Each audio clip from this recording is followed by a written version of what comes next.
Olá pessoal, vamos prosseguindo com nossas aulas sobre Roma Antiga. Hoje teremos a nossa terceira aula. Na primeira aula, nós vimos como foi a fundação da cidade de Roma e vimos também que a história de Roma Antiga se divide em três fases: monarquia, república e império. Na segunda aula, nós vimos como que a sociedade romana se organizava no período da monarquia.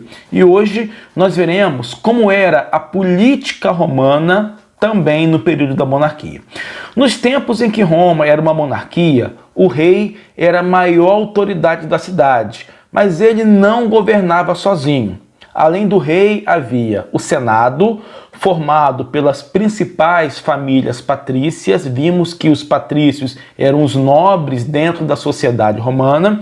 E além desse Senado, formado pelas principais famílias patrícias, havia uma assembleia composta por soldados até 45 anos. Então, quem formava o governo de Roma? O rei, o Senado e a assembleia composta pelos soldados.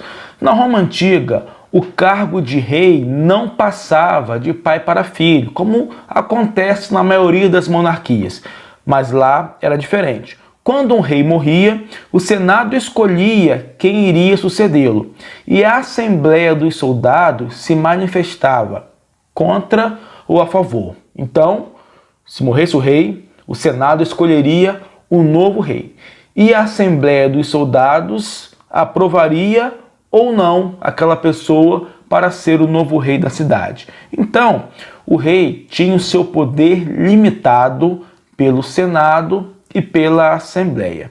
Os patrícios que controlavam o Senado, vimos que o Senado era formado pelas principais famílias patrícias, eles nunca se conformaram com o domínio etrusco sobre Roma.